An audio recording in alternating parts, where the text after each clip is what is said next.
वालम्बनं भवजले पततां जनानाम् उद्भूतभीषणे जलो दरिभारिभुगिनः शोच्यां दशामपि गता च्युते जीविताः सह त्वत्पादिपङ्कजिरजो मृत्युदिग्दिदिहा मर्त्या भवन्ति मकरध्वजतुल्यरूपाः मेरे पवित्रे मनि में गुरुदेवियाओ मैं शास्त्री वाचनी करूं प्रतिभा जगाओ अरिहन्ति भासिते सभी श्रुत देविताओ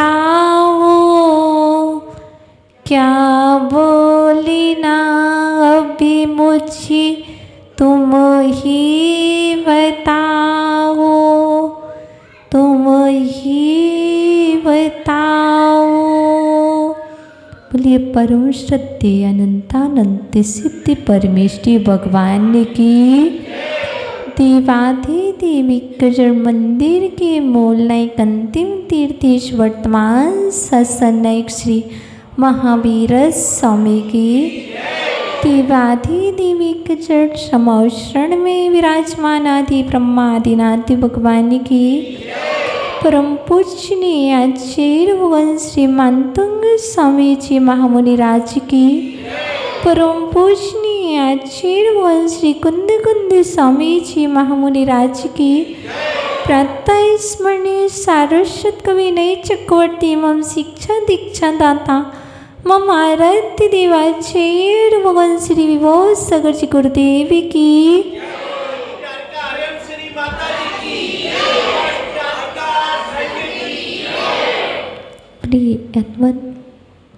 हे शिलेन्द्रवाणी आगमवाणी तीर्थंकरवाणी स्यात्वात्वाणी गुरुवाणी त्वमेव जयतो त्वमेव जयतो त्वमेव मम कंठा आगच्छतु आगच्छतु आगच्छतु।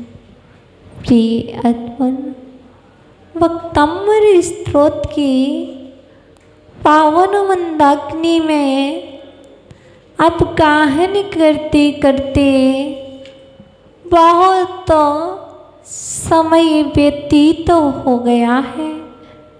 हे प्रभु, जितने तीर्थंकर हैं 24 तीर्थंकर हैं और इतने ही हमारे काव्यों में स्नान करते पूर्ण हो गया है। एक 24 हो गई है, द्वितीय 24 प्रारंभ होने वाली है। हे प्रभु, 24 दिन में 24 तीर्थंकरों की आराधना करते हुए वीतरागी जिनेन्द्र प्रभु की भक्ति करते करते हमारे अंदर में तीर्थंकर शंकर बनने के भाव नहीं जागे हैं। हे प्रभु, ये काव्य जो है, आज हम 24वें काव्य में प्रवेश कर रहे हैं। कल हमने 23 नंबर के काव्य को देखा था। आज हम 24 नंबर काव्य को देखेंगे। कल भी जाना था 22-23 युगल काव्य है। आज भी जानेंगे 24-25 नंबर काव्य, यही युगल काव्य है। आज कुछ और जानेंगे। कल जाना था विकार मार्ग, अविकार मार्ग। कल विभाव को देखा था, स्वभाव को देखा था। आज देखेंगे बुद्धि बढ़ाने के उपाय क्या क्या है। क्योंकि पूर्व में 6 नंबर काव्य में भी जाना था। 6 नंबर काव्य का उच्चारण करने से, स्मरण करने से, ध्यान करने से बुद्धि बढ़ती है। आचार्य भगवान मानतुंग स्वामी कहते हैं, हो सकता है 48 काव्य हैं। हो सकता कभी कभी 6 नंबर काव्य ऐसे ही बीत गया हो, आप ना आए हो सकता है। लेकिन आचार्य भगवान कहते हैं आप 24वें दिन आए, कोई बात नहीं मित्र समूह, आप 6 नंबर काव्य में नहीं आए थे, कोई बात नहीं। आचार्य भगवान मानतुंग स्वामी को चिंता थी कि आप 6 नंबर काव्य में नहीं आ पाए, कोई बात नहीं। आप 24 नंबर वाले काव्य में पहुंच जाना। उस काव्य को सुनने से, उस काव्य को पढ़ने से और उसकी आराधना करने से भी बुद्धि बढ़ती है। और आचार्य भगवान कहते युगल है। युगल का तात्पर्य है संयुक्त, अर्थात ऐसे आप 3rd नंबर काव्य में नहीं आए थे, क्योंकि एक युगल काव्य है। 3रे नंबर काव्य में भी नहीं आए होंगे, हो सकता पढ़ना भी नहीं आता हो, तो उस काव्य में जाना था। नजर लग गई है, मेरी नजर उतार दो। तो आचार्य भगवान कहते अब चिंता मत करो, आप मुझे भूल सकते हैं पर हम आपको नहीं भूल सकते। प्रभु को चिंता थी, मानतुंग स्वामी को चिंता थी, तो उन्होंने पुनः रिपीट कर दिया, आपके लिए 25 नंबर काव्य प्रस्तुत कर दिया। यदि नजर लगी हो, बुरी दृष्टि लग गई हो, तो आप 25 नंबर काव्य का स्मरण कीजिए। यदि आपके लिए बुद्धि बढ़ाना है तो 24 नंबर काव्य का स्मरण कीजिए। आओ बुद्धि बढ़ाएं। बुद्धि मात्र स्मरण करने से नहीं बढ़ती है, बुद्धि मात्र पठन करने से नहीं बढ़ती है, बुद्धि मात्र कोचिंग जाने से नहीं बढ़ती है, बुद्धि मात्र लिखने से नहीं बढ़ती है, बुद्धि मात्र बादाम को खाने से नहीं बढ़ती है, बुद्धि ब्राह्मी वटी का सेवन करने से नहीं बढ़ती है, बुद्धि दूध पीने से नहीं बढ़ती है। तो बुद्धि बढ़ती कैसे है? डॉक्टर के पास जाते हैं, डॉक्टर कहते हैं आप बादाम खाओ, डॉक्टर कहते हैं आप घी पियो, डॉक्टर कहते हैं आप मिल्क का सेवन करो, बुद्धि बढ़ेगी। आप ड्राई फ्रूट्स लीजिए, आप फ्रूट्स का सेवन कीजिए, बुद्धि बढ़ेगी। लेकिन जब मानतुंग स्वामी से एक श्रावक रत्ने ने पूछा, हे प्रभु मानतुंग स्वामी, आप मुझे बताइए बुद्धि बढ़ाने के उपाय क्या हैं? तो आचार्य भगवान मानतुंग स्वामी कहते हैं, बुद्धि विकारों को छोड़ने से बढ़ती है, बुद्धि विभावों को छोड़ने से बढ़ती है। आप विभाव छोड़ो, बुद्धि बढ़ेगी। आप विकारों का त्याग करो, बुद्धि बढ़ेगी। विकार है क्या? बात आती है कि माता जी विभाव क्या है, विकार क्या है? तो आचार्य भगवान योगेंद्र स्वामी के पास चलते हैं। हे स्वामी, आप मुझे बताइए विभाव क्या है, विकार क्या है? मैंने तो स्वभाव को जाना है, विभाव तो जाना ही नहीं है। तो आचार्य भगवान कहते हैं, चिंता करना विभाव है।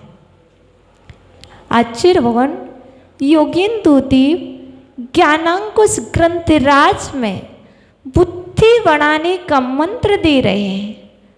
चिंत्या नश्यति ज्ञानं, चिंत्या नश्यति बलं, चिंतया नश्यति बुद्धिर्व्याधिर्भवति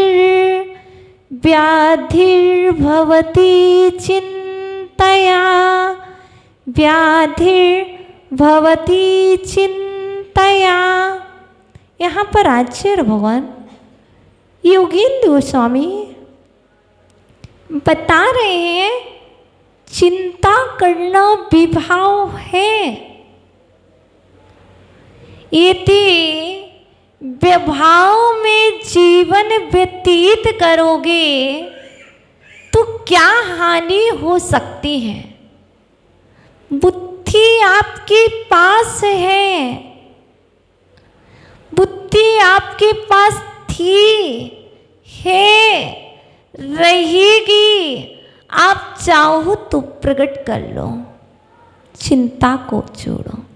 चिंत्या नश्यति ज्ञानम, चिंता को करने से, टेंशन को लेने से, विकल्प को करने से ज्ञान नष्ट हो जाता है। चिंत्या नश्यते बलम,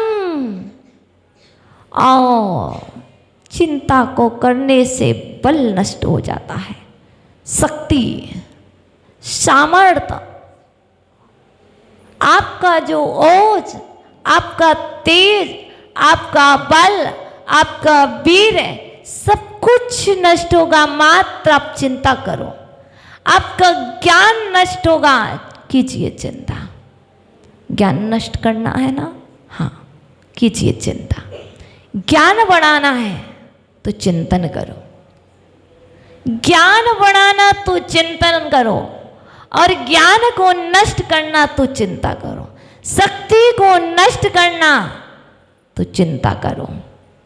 और यदि शक्ति बढ़ाना, बल बढ़ाना, वीर बढ़ाना, सामर्थ्य बढ़ाना, तो आप चिंतन कीजिए। चिंतया नश्यते बुद्धिर, बुद्धि बढ़ाना ना, ये काव्य बुद्धि बढ़ाता है। ये 24 नंबर काव्य का स्मरण करने से बुद्धि बढ़ती है, बुद्धि का विकास होता है। जब बुद्धि का विकास होता है तो जीवन का विकास होता है। लेकिन आचार्य भगवान कह रहे, चिंता करते करते बुद्धि नहीं बढ़ सकती है। जो चिंतन करते हैं उनकी बुद्धि बढ़ती है, जो चिंता करते हैं उनकी बुद्धि नष्ट होती है। बढ़ाओ, दो काम एक साथ नहीं हो सकते। मैं तो भोजन करूँगा कि पानी पीऊँगा, देखो दो काम एक साथ हो ही नहीं सकते। आप सोचो कि मैं भोजन भी कर लूँ और मैं पानी भी पी लूँ, हो सकता क्या? हो ही नहीं सकता। जिस क्षण भोजन करते हैं उस क्षण पानी नहीं पीते, जिस क्षण पानी पीते हैं उस क्षण भोजन नहीं करते। करते हो क्या? नहीं हो सकता है ये कमला नगर, चीपी टोला, ये सब लोग दोनों एक साथ कर लेते हो। हम बुद्धि बढ़ाने के लिए आए हैं और करना चाहते हैं दोनों काम एक साथ। यहाँ कहते यहाँ भी बैठ लो, यहाँ भी बैठ लो। आचार्य भगवान कहते दो काम कदापि हो नहीं सकते, क्योंकि जीव का लक्षण उपयोग है और एक समय में उपयोग एक जगह होता है, दो जगह नहीं होता। एग्जाम्पल से समझ लेना। देखो जब हम विहार करते हैं, मार्ग में चलते हैं, तो रोड पर लिखा रहता है दृष्टि हटी दुर्घटना। क्यों? वहां पर जो सेंटेंस रोड पर लिखा है, वहां पर लिखा हुआ दृष्टि हटी दुर्घटना घटी। कहने का तात्पर्य ये नहीं है, कहने का तात्पर्य है आपका उपयोग हटेगा तो दुर्घटना घट जाएगी। वहां भी शास्त्र का स्वाध्याय था, वहां पर भी आपकी दृष्टि तो मात्र इतनी थी, दृष्टि मतलब आंख है। दृष्टि मतलब आंखें नहीं होता है, दृष्टि मतलब आगम भी होता है। आगम चक्षु साहू, साधु के नेत्र आगम हुआ करते हैं, साधु के नेत्र आंखें नहीं हुआ करते हैं। ये तो व्यवहार के नेत्र हैं और ये निश्चय के नेत्र हैं। वहाँ पर भी लगा लेते सत्येंद्र बाबा, उपयोग हटा दुर्घटना घटी। देखो चिंतन की धारा से उपयोग हटा, चिंता में पहुंचा, और जहाँ चिंता में पहुंच गया ये उपयोग, जहाँ जीव को चिंताएं सताने लगी, व्याधिर्भवति चिंतया, वहाँ पर व्याधियों ने घेर लिया। क्या हो गया? BP high. ओ बीपी लो किसने किया? कर्म ने ना बाबा। बीपी हाई और बीपी लो बीमारी नहीं है, ये चिंतन की धारा है। उपयोग की धारा बदलो, बीपी ठीक हो जाएगा। नॉर्मल जैसा था वैसा हो जाएगा। क्या हो गया? ओ अटैक आ गया। क्यों? उपयोग बदला। इसलिए यदि बीमारियों से बचना है तो हमें मात्र स्वभाव में ठहरना होगा। जब तक विभाव में ठहरोगे तब तक बुद्धि बढ़ ही नहीं सकती। 3 काल में किसी की भी बुद्धि विभाव में ठहरने से नहीं बढ़ी है। और आज आप विभाव में ठहरो और कहो बुद्धि बढ़ाना है, बुद्धि बढ़ाना है। आचार्य भगवान कहते कभी भी बढ़ नहीं सकती। पहले सबसे पहले त्याग कर दो नेगेटिव थॉट, नकारात्मक सोच का त्याग करो। मैं कुछ नहीं कर सकता, मैं कुछ नहीं कर सकता हूँ। एक बार बहुत प्यारी सी बात है, एक बिहार चल रहा था, अकस्मात एक स्कूल में रुकना हुआ और उस स्कूल में रुकने से एक लाभ हुआ। वो क्या? बुद्धि बढ़ाने का। वहाँ पर एक पुस्तक रखी थी और हमने उसको देखा, रीडिंग की नाइट को। अरे बहुत प्यारी पुस्तक है। क्या लिखा था उस पुस्तक में? बहुत प्यारी सी एक स्टोरी थी, शायद आपने पढ़ी होगी और पढ़ी ना हो तो सुनी होगी। हुआ क्या, उस स्कूल में एक प्यारी सी एक टीचर थी। कैसी? जैसे मैत्री समूह की अध्यक्षा मंत्री है ना, ऐसी एक प्यारी सी टीचर थी और बहुत सारे उनके स्टूडेंट थे, पर सारे स्टूडेंट कैसे थे, सोच हमेशा निगेटिव रखते थे। वो एक ही बात सोचते थे, मेरे से ये नहीं होगा, मेरे से ये नहीं होगा, मैं ये नहीं कर सकता। एक दिन टीचर ने सब कुछ जान लिया और बच्चों से कहा, बच्चों एक काम कीजिए, आप पेन लीजिए, पेपर लीजिए, आप अपनी सारी कमेंट्स लिखिए, आप क्या नहीं कर सकते, आपके जीवन में ऐसा क्या है जो कार्य आप नहीं कर सकते। मैं फैन नहीं लगा सकता, मैं फ्लाइट नहीं चला सकता, मैं भोजन नहीं बना सकता, मैं रोटी नहीं बना सकता, मैं प्रवचन नहीं दे सकता, मैं स्पीच नहीं दे सकता, मैं एंकरिंग नहीं कर सकता, मैं गाड़ी नहीं चला सकता। सारे बच्चों की अपनी अपनी कमेंट्स थी, सारे बच्चों ने पेपर्स में नोट की और टीचर ने कहा, सबके नोट्स हो गए? हाँ, वापस लाइए। टीचर्स ने सभी की कमेंट्स को वापस लिया।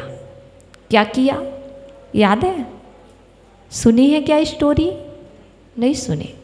टीचर्स ने सारे स्टूडेंट्स की कमेंट्स ली और एक जैसे ये श्रीफल रखे ना, श्रीफल रेड कलर के कपड़े में लपटे हुए हैं, ऐसे ही टीचर्स ने सारी कमेंट्स को लिया और रेड कलर के कपड़े में लपेटा और सारे बच्चों से कहा, जाओ वहाँ से एक सीढ़ी लेकर के आओ, और उसके ऊपर वह कमेंट्स को रखा।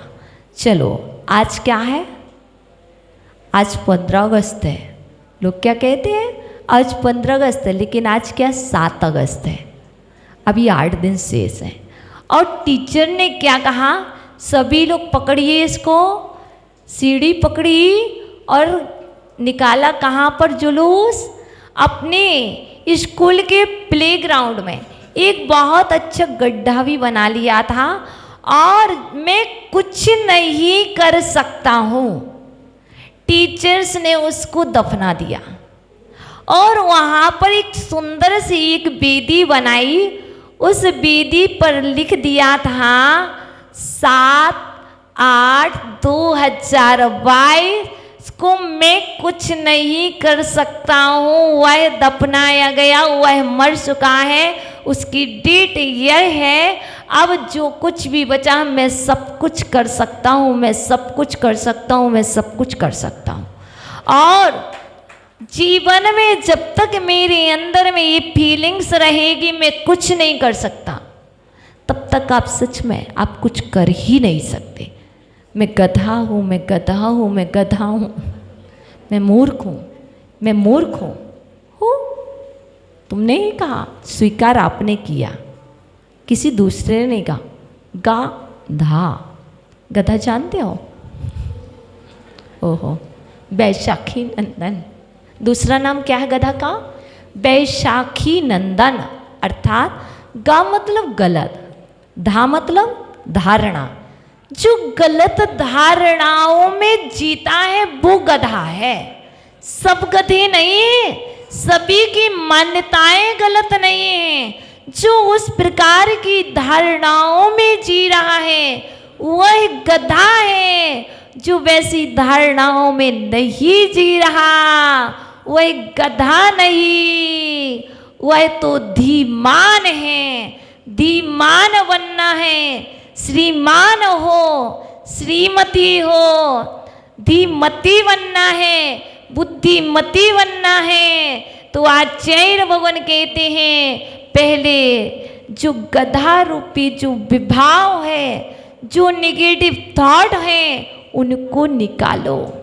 जब तक वो नहीं निकलेंगे, दृष्टि बदलो, उपयोग बदलो, बुद्धि बढ़ेगी। नजर लग गई, काला टीका लगा के चलना।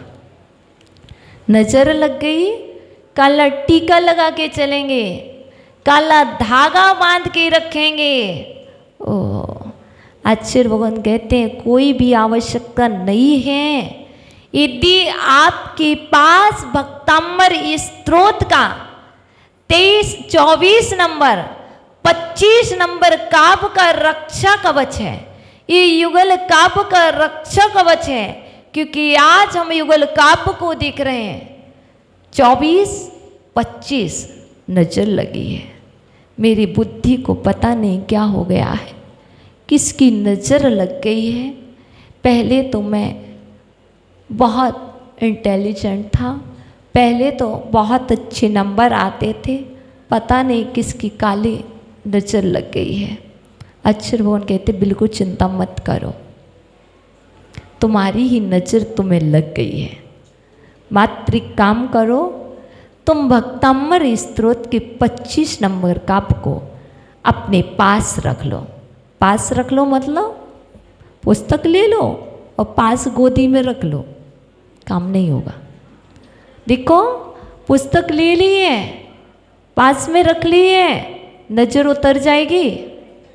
नहीं। यदि ऐसा होता, गंधक लोहान से नजर उतरती, तो जिसकी दुकान में गंधक लोहान रखा है उस दुकान वाले को और उस दुकान को नजर नहीं लगनी चाहिए। यदि लोग कहते हैं काजल को रखने से, लोहे की वस्तु को रखने से नजर उतर जाती है, लगती नहीं है, तो जिसके लोहे की ही दुकान है, हार्डवेयर की दुकान है, उसको क्या कभी नजर नहीं लगती? बताइए। क्या जिसकी शॉप पर काजल रखा है उसे नजर नहीं लगती? बताइए, लगती है ना? तो ये ऐसे ही हमने मान रखा है, हमारा ये भ्रम बन गया है कि मैंने अपने पॉकेट में कील डाल ली, नेल कटर रख लिया, लोहे की वस्तु रख ली, अब मुझे चीज बुरी नजर, बुरी दृष्टि नहीं लगेगी। इस मान्यताओं में मत रहो, लगेगी, बहुत अच्छे से नजर लगेगी तुम्हें। यदि तुम भक्तामर स्त्रोत की पुस्तक बस रखे रहोगे और तुम उसे कभी पढ़ोगे भी नहीं, अपने हृदय में नहीं रखोगे, आचार्य भगवान कहते पॉकेट में नहीं, अपने हृदय में रख लो, काजल से नहीं लिखो, काजल से मत लिखो, इन अक्षरों को अपने मस्तिष्क में अंकित कर लो, आपको नजर नहीं लग सकती है। काजल आंखों में लगाया जाता है, लेकिन इन नयनों से इनके काव्य की फोटो खींच ली जाती है और अपने हृदय में और मस्तिष्क में समाहित कर ली जाती है। नजर नहीं लगेगी, सत्य कह रहे हैं, क्योंकि ये काव्य साधारण नहीं है जितना हमने सहज मान रखा है।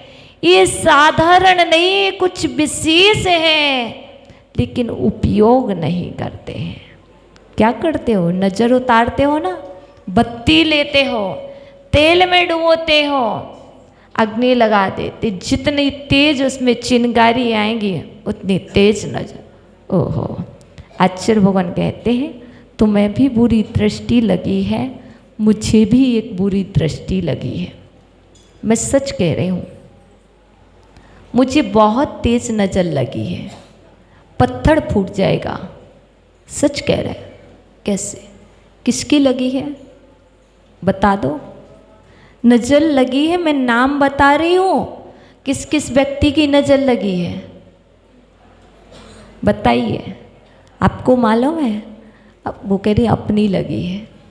देखो, कोई दूसरी की नजर नहीं लगी है, एक तो मुझे विभाव की नजर लग गई है। मेरे अंदर में मेरी सोच ने एक नजर लगा दी कि मुझे नजर लगी है, नजर लगी है, मुझे नजर लगी है। जब हमारा चिंतन बदल जाता है तो हमारे मन में आ जाता है मुझे नजर लग गई, मुझे नजर लग गई। क्योंकि कल भी कहा था मैं बीमार हूँ, मैं बीमार हूँ, मैं बीमार हूँ। व्यक्ति बीमार होता है, ऐसे ही व्यक्ति सोचने लगता मुझे नजर लग गई, मुझे किसी ने कुछ करवा दिया है। ओहो, नहीं भी करवाया, सबसे पहले तो तुम्हें मानसिक नजर लगी है, वाचनिक नजर लगी है, तुम्हारे बचनों ने तुम्हें नजर लगा रखी है, तुम्हारे मन की सोच ने, तुम्हारी विचारों ने तुम्हें नजर लगा रखी है। आचार्य भगवान कहते पहले मन की नजर उतारो, पहले मन की नजर उतारो, उसके बाद तन की नजर उतरेगी। यदि मन में नजर लगी है तो तन की नजर उतारने के बाद भी कोई लाभ होने वाला नहीं है। तुम्हारे मन में संदेह का कीड़ा, संदेह का गुण, शंका जिसे कहते हैं शंका, यदि शंका का कीड़ा, संदेह का कीड़ा यदि चावल में, गेहूं में, दाल में लग जाए तो वो अंदर अंदर खोखला कर देता है, कर देता ना। वैसे ही यदि हमारे मन में संदेह का कीड़ा है, विकल्प का कीड़ा है, तो आपको आपसे स्वभाव से परिचय नहीं कराएगा, इसलिए वह आपको नियम से पतन की गर्त में ले जाएगा। इसलिए सबसे पहले तो आप अपने मन से हटा दीजिए कि मुझे नजर लगी, मन से हटा दीजिए कि मैं बुद्धिहीन हूँ, बस बुद्धि बढ़ाना है, मैं बुद्धिमान हूँ, मैं बुद्धिमान हूँ, मैं बुद्धिमान हूँ, मैं धीमान हूँ, मैं बुद्धिमान हूँ, मैं बुद्धिधारी हूँ, मेरी बुद्धि बढ़ रही है, मेरी बुद्धि बढ़ रही है, देखो देखो आज इतनी थी, कल इतनी हो गई, इतनी हो गई, इतनी हो गई। इस तरह का विचार करना प्रारंभ कर दो और चिंता करना छोड़ दो, क्योंकि हमेशा बुद्धि घटती कहाँ है। मुझे कुछ नहीं आता, मैं कुछ नहीं कर सकता हूँ, देखो उनसे अच्छा तो मैं बोल भी नहीं सकता हूँ, देखो संगीता जी से अच्छा तो मैं गा भी नहीं सकता हूँ। ओ सोचते रहो, सोचते रहो, ओहो देखो उनके जैसा तो हम कुछ भी नहीं कर सकते। कमला नगर वालों, छिपी टोला जितनी भक्ति तो हम कर ही नहीं सकते, कर ही नहीं सकते, हम ऐसा कभी नहीं कर सकते जितनी उनकी भक्ति है। तुम अपने हीन भावों को दूर कर दो, तुम सब कुछ कर सकते हो, ये सब कुछ कर सकते हैं, आप सब कुछ कर सकते हैं। ये बात मानतुंग स्वामी कह रहे हैं और हम श्री नहीं कह रहे हैं। आप श्रद्धा रखना, आपके अंदर जो विभाव जन्म ले रहा है वह विभाव तुम्हारा नहीं है, तुम्हारा स्वभाव है, तुम करता हो, तुम करता हो, तुम अव्यय हो। त्वामव्ययं विभुमचिंतम शंखमाद्यम। हे प्रभु आप अव्यय हो। अव्यय मतलब जिसका कभी व्यय नहीं होता है वह अव्यय कहलाता है। देखो कमला नगर वालों, आप अव्यय हो, आपका व्यय नहीं होगा। और हम श्री छिपी टोला भी चली जाएगी तब भी तुम अव्यय रूपी ही रहोगे।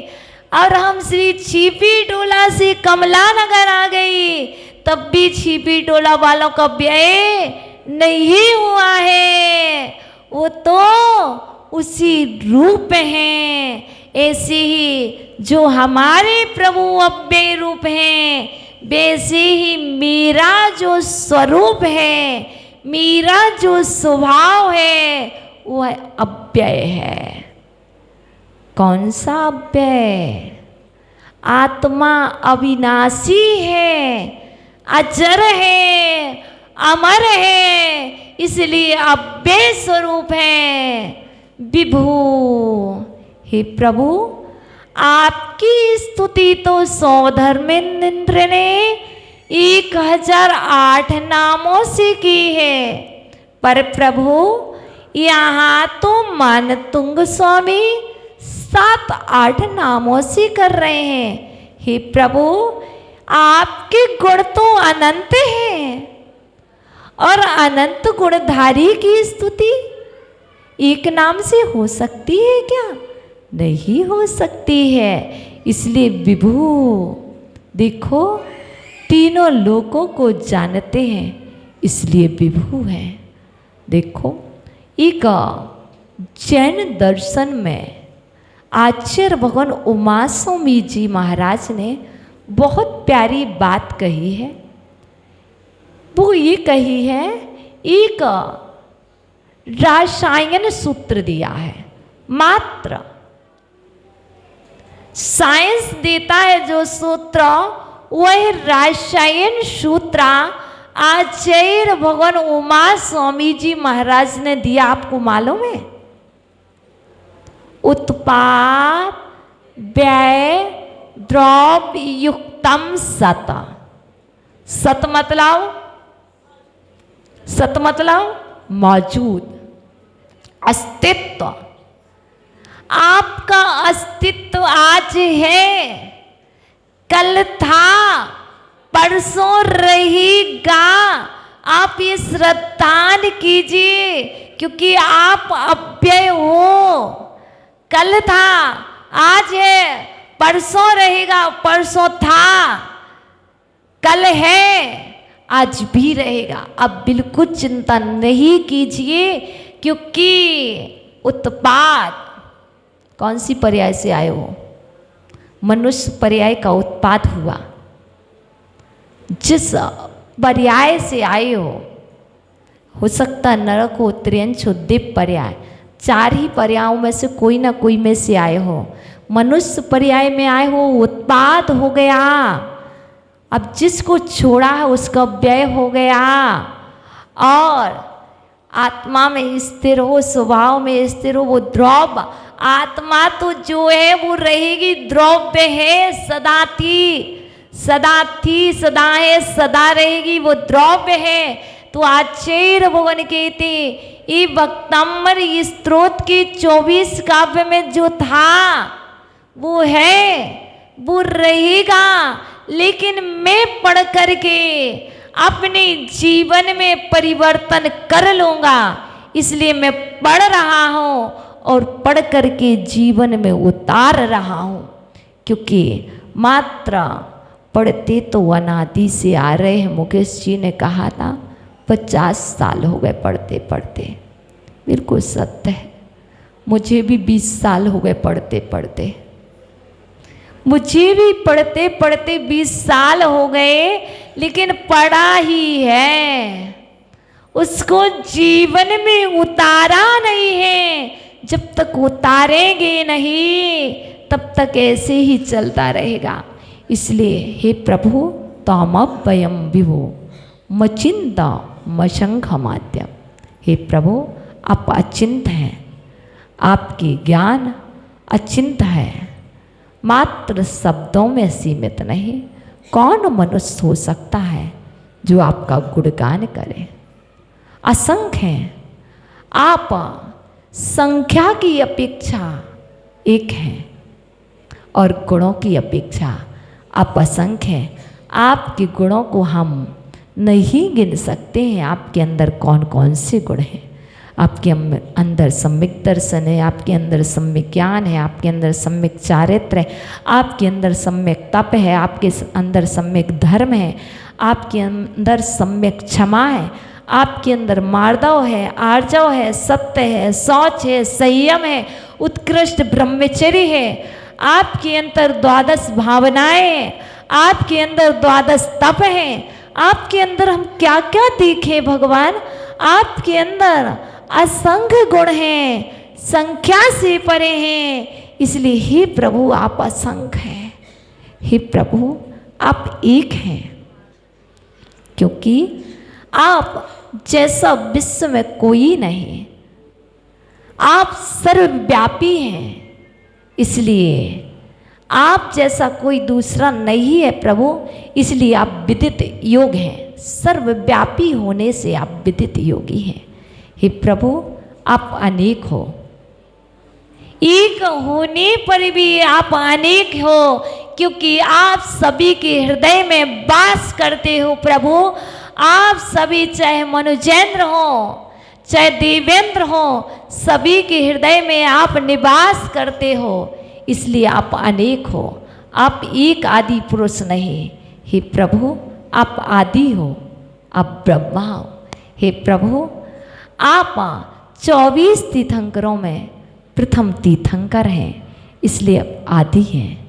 हे प्रभु आप ब्रह्मा हो, हे प्रभु आप अपने निज स्वरूप में लीन हो, इसलिए आप ब्रह्म की साधना कर ली, इसलिए हे प्रभु आप ब्रह्मा हो।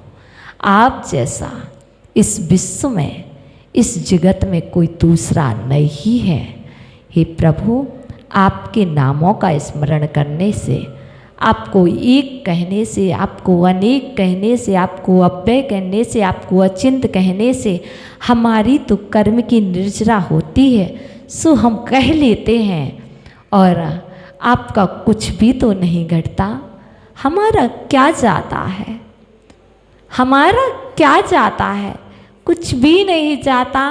यहाँ गुणगान न करूं तब भी ये श्वास से जाना ही है। यदि आपका गुणगान कर लेते हैं तो हमारी श्वासों का सदुपयोग हो जाता है। यदि आपका गुणगान नहीं करते हैं तो हमारी श्वासों का दुरुपयोग हो जाता है। इसलिए हे प्रभु हम सदुपयोग करने आए हैं। हे प्रभु हमने तो ये चातुर्मास सदुपयोग के लिए कराया है।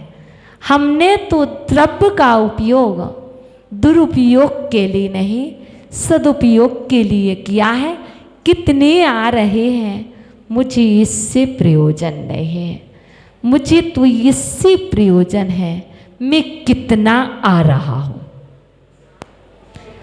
कितने आ रहे हैं, मुझे इससे प्रयोजन नहीं है, मैं कितना आ रहा हूँ, मुझे इससे प्रयोजन है। और मेरे अंदर में कितने अच्छे भाव बन रहे हैं। यदि भाव बिगड़ने लगे तो यहाँ आना सफल नहीं है, यहाँ आकर के भी असफल हो।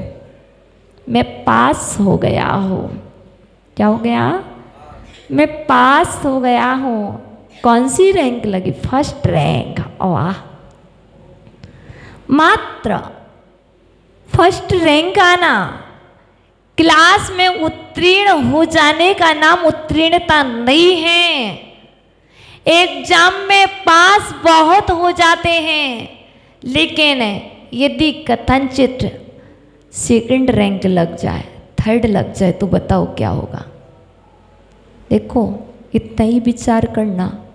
स्कूल है, स्कूल में शिक्षा दी जाती है, यहाँ संस्कार दिए जाते हैं। किसी भी टीचर ने, किसी भी शिक्षक ने अपने स्टूडेंट को यह शिक्षा नहीं दी कि बेटा यदि एग्जाम में फेल हो जाओ तो जीवन से हाथ मत धोना। कहा था क्या? बताइए। यहाँ पर बहुत अच्छे स्टूडेंट बैठे हैं, बहुत अच्छे कॉलेज के स्टूडेंट, जो कॉलेज से जाने से काला चेहरा होता है। ऐसे ऐसे लोग बैठे। बताइए किसी टीचर्स ने आपको शिक्षा दी? नहीं दी ना। किसी भी टीचर्स ने नहीं कहा कि जीवन में शिक्षा ही, टीचर ये की बात कहते थे जीवन में शिक्षा है तो सब कुछ है। लेकिन हमारे गुरुदेव कहते थे जीवन में यदि दीक्षा है और संस्कार है तो सब कुछ है, जीवन में शिक्षा कुछ भी ना हो। क्योंकि एक दिन शिक्षक स्वयं परेशान होकर के बर्तन पर बांधने वाली रस्सी नर्तन पर बांध लेता है। देखो, जिस रस्सी को हम बर्तन पर बांधते हैं, कुएं में डालते हैं, शिक्षा संस्कार के अभाव में वही रस्सी नर्तन पर बंधती है और प्राणों का त्याग हो जाता है। इसलिए मात्र हमारी ये माताएं आजकल सिर्फ बच्चों को एक ही बात कहते हैं, शिक्षा शिक्षा। आप सेकंड कैसे आए, आपने परिश्रम कैसे कम किया? देखो, हमेशा ध्यान रखना, बुद्धि बढ़ाने वाला काव्य है। बुद्धि बढ़ाना है तो आप प्रेशर कम कर दो। जब तक आपका प्रेशर रहेगा, जब तक वह बच्चा डिप्रेशन में होगा तब तक बुद्धि बढ़ नहीं सकती है। यहाँ टीचर्स का जोर, प्रेशर, यहाँ पेरेंट्स का प्रेशर, बेचारे बच्चे कुछ नहीं कर पाते हैं तो उनके मन में गलत विचार आ जाते हैं, और गलत विचार आते हैं तो कभी आप अपने बच्चों से दूर हो जाते हैं, तो कभी बच्चे अपने जीवन से हाथ धो लेते हैं। इसलिए आचार्य भगवान कह रहे हैं मात्र तुम अपना चिंतन बदलो, चिंता को दूर करो, क्या होगा? अच्छा होगा, जो होगा अच्छा होगा। लेकिन मेरा संकल्प है कि मैं प्रेशर नहीं दूंगा। तुम्हें पढ़ना हो पढ़ो, अच्छी बात, तुम्हें नहीं पढ़ना बिल्कुल मत पढ़ो, लेकिन इतना मालूम है बिना पढ़े बिना लिखे तुम कुछ नहीं कर पाओगे, समझ लेना, वो राजा के बेटे की तरह। इसलिए यदि राजा बेटा हो तो पढ़ोगे, यदि राजा बेटा हो तो तुम पढ़ोगे। जरूरी नहीं है ऐसा हाथ उठाओ, माँ, जरूरी नहीं है बुद्धि बढ़ाने के लिए हाथ उठाना पड़े, जरूरी नहीं है बुद्धि बढ़ाने के लिए स्केल उठाना पड़े। बिना स्केल उठाए, बिना हाथ उठाए बुद्धि बढ़ सकती है। आचार्य भगवान मानतंग स्वामी की बुद्धि बड़ी थी, उन्होंने बसंत तिल का छंद लिख दिया। इस बसंत तिल का छंद की विशेषता तो देखो, कितनी महान विशेषता है, जिसमें एक अक्षर लघु है तो एक दीर्घ है।